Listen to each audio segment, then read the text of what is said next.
The President unveiling a commemorative plasma. Thank you.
Thank you.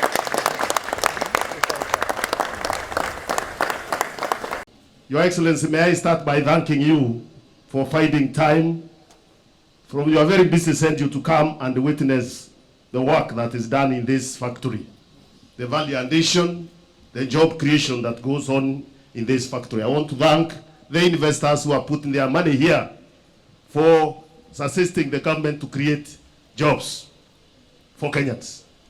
Your Excellency, I want to thank you. I remember when you honored us here in Mombasa when we were meeting with the private sector to implement policies that will improve this sector, car assembly sector, to create jobs for Kenyans.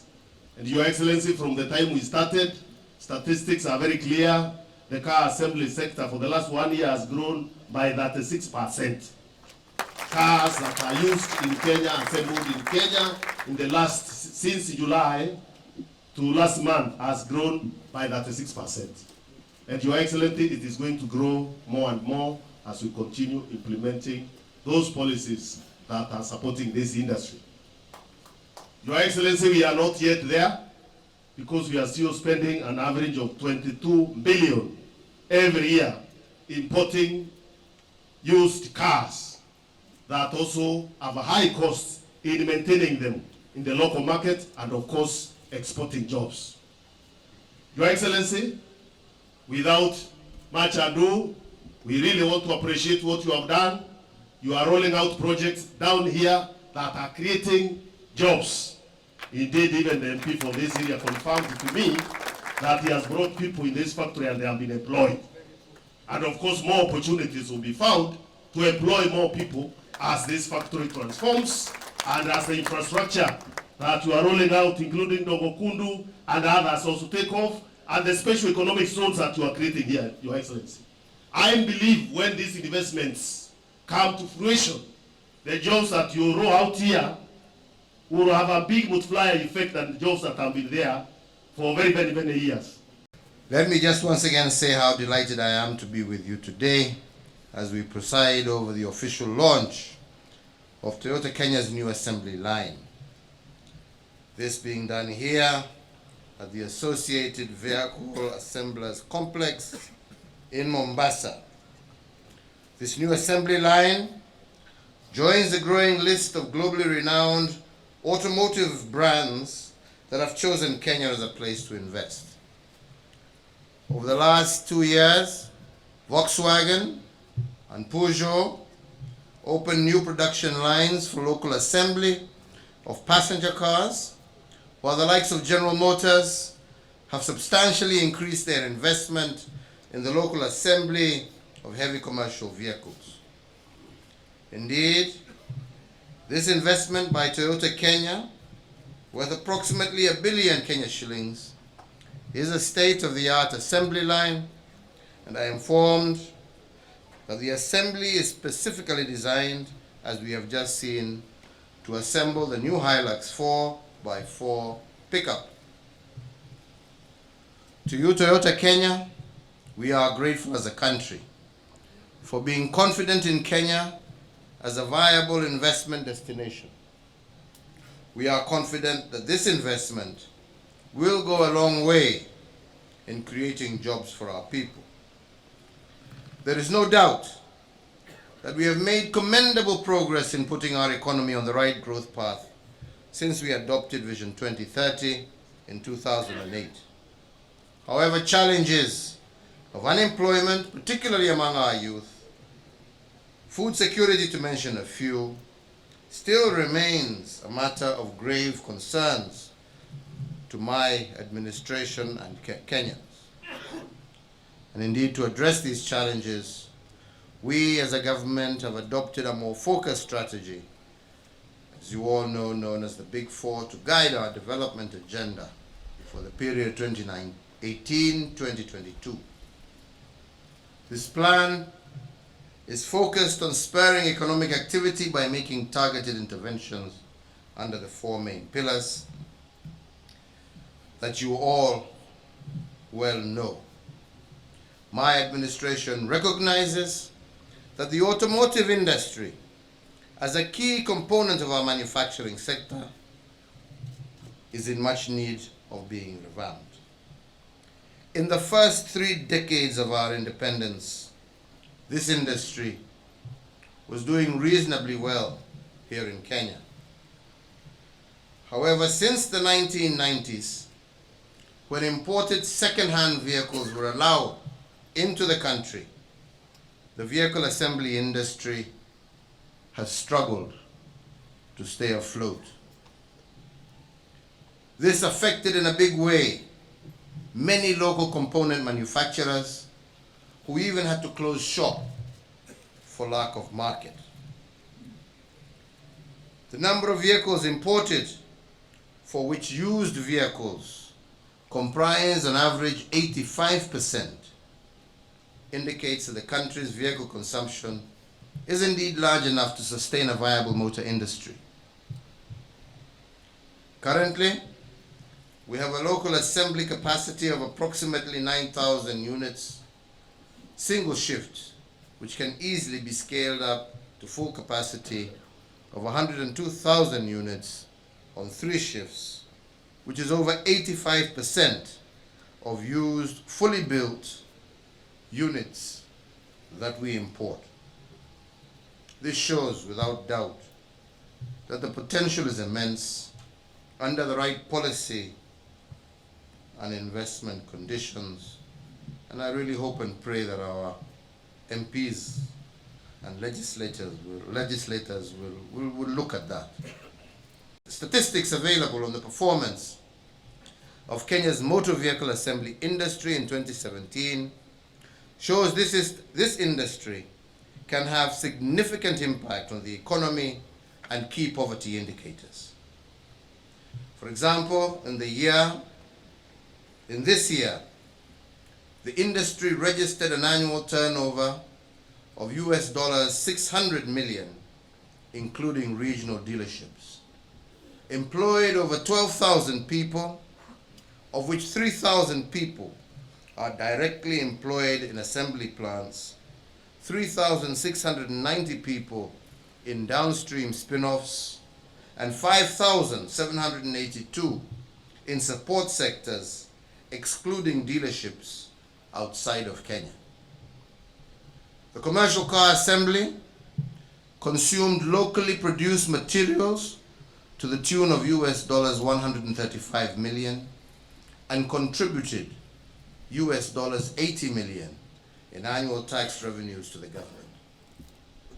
Therefore, the slowdown in vehicle assembly has in essence denied our youth opportunity for jobs in the local manufacturing space and access to transfer of technical skills. Furthermore, relying on imported used vehicles has been draining our foreign exchange to the tune of about 60 billion shillings every year, not to mention the threat to our environment. I am therefore committed to revamp the vehicle assembly as a key element of the manufacturing pillar. We all know that a robust manufacturing industry provides strong forward and backward linkages with agriculture, health, housing, tourism, wholesale and retail, as well as transport sectors, among others. These linkages create more opportunities to address our development challenges through innovations, diversification, and enhanced value addition in manufacture. Ladies and gentlemen, I'm well aware of the global automotive production that has shifted towards emerging and developing economies from the older industrial leaders, which continue to hold the top world's automaker brands. These emerging and developing economies have shown marked increases in vehicle demand due to the advancement of the middle income classes. Africa is positioning herself as a single market among the global economies, and the next frontier for growth and investment opportunity is without doubt here on the African continent. In this regard, the operational phase of the Africa Continental Free Trade Area, with an enormous market potential of 1.27 billion people, will be launched in July of 2020. I believe that this agreement will be a game changer and it is critical for job creation. And once fully up and running, it will be the world's largest free trade area by a number of countries. Kenya wants to remain a leader in selling manufactured goods, including those from the automotive sector under the Africa Free Trade Arrangement. It is for the foregoing reasons that as a country, we aspire to become a regional automotive manufacturing hub with significant local content in the value add. We want to focus on building a strong production and manufacturing ventures to capitalize on this huge African market. And in this context, we are indeed putting together an appropriate national automotive policy informed by Kenya's developmental agenda and industry needs. This policy is substantially ready and will soon be implemented. The overall objective of the policy is to provide our domestic industry with a myriad of opportunities to achieve competitiveness in the manufacturing of automotive and parts production. The policy is designed to address a range of important issues for the sector, including establishing the legal and institutional framework necessary to guarantee regulatory certainty for investors.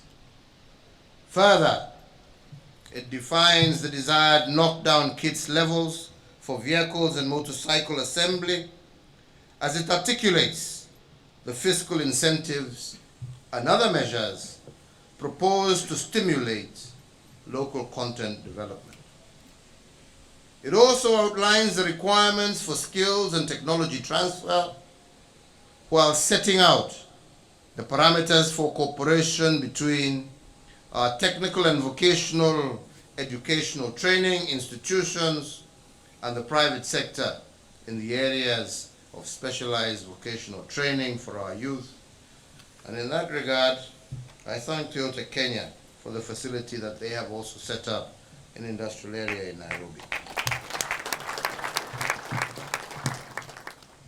It is in this regard, therefore, that I once again direct the Cabinet Secretary for Industry, Trade and Cooperatives to immediately finalize this policy and submit the same to Cabinet for approval to enable its speedy implementation. In addition to the proposed automotive sector, my administration has also put in place incentive packages under our local taxation regime to motivate local manufacturing. Specifically for the automotive sector, the tax procedures for unassembled vehicles and trailers regulation 2019, all these are meant to promote local assembly and parts manufacturing. We have also begun to tighten the rules governing the importation of used motor vehicles so as to proactively reduce harmful emissions to the environment, and more importantly, to create more local jobs across the country in the automobile manufacturing industry. Under the Buy Kenya, Build Kenya, we are promoting market access through preferential procurement of locally assembled vehicles and motorcycles. Towards this end, the public sector has very clear instructions to prioritize locally assembled vehicles in their procurement decisions. However, I must note with concern that some of the players in the automotive sector are actively campaigning against this initiative by government to support the investment in local assembly of motor vehicles.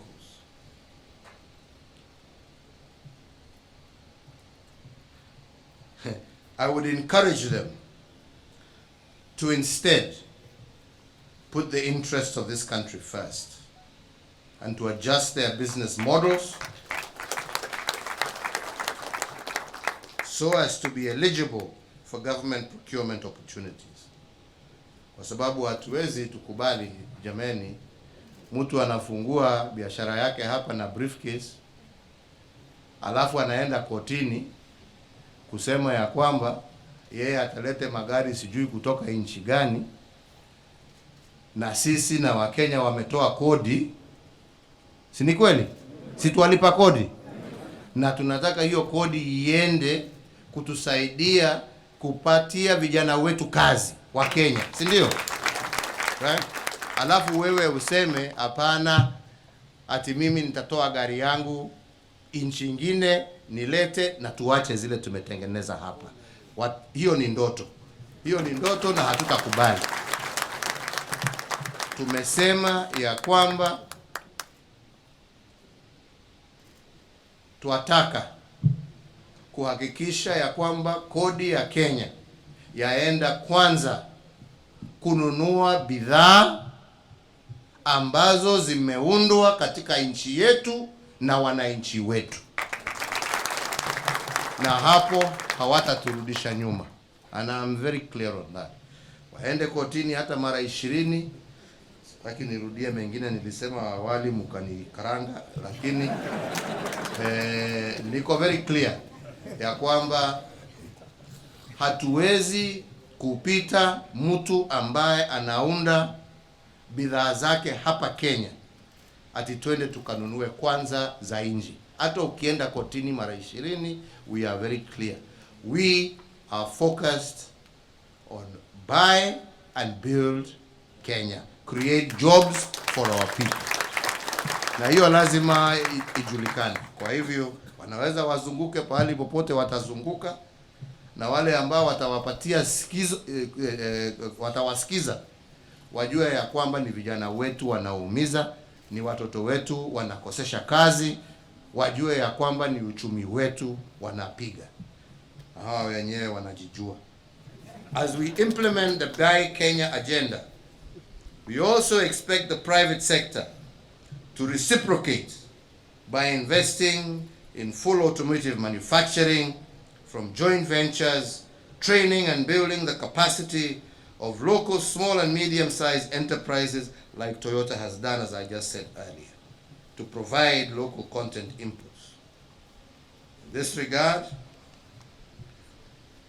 I invite the Toyota Tusho Group to scale up their investments in Kenya and move a notch higher from assembling knockdown kits to tier 1 component manufacturing and establishment of a fully integrated vehicle manufacturing plant in Kenya.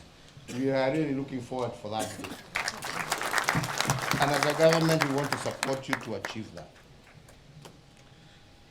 As I conclude, let me once again take this opportunity to commend and thank Toyota Kenya, to commend and thank AVA for this significant investment. Indeed, this demonstrates the confidence Toyota Kenya has in our economic and investment policies, and I look forward to seeing hundreds of new Toyota Hilux pickups assembled in this very facility on our streets na kwa mashamba yetu ikibeba mizigo mbalimbali na wananchi pia.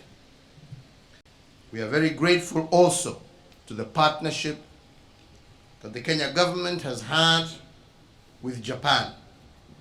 Japan has been a steady, solid development partner for Kenya since the time of our independence. And this cannot go unrecognized, and we are indeed truly grateful to you, and through you, Mr. Ambassador, please pass on our thanks, our appreciation for that support that has been critical for Kenya's social economic growth. With these remarks, It is now my distinguished pleasure to declare this new assembly line officially open and to launch the new generation Toyota Hilux pickup.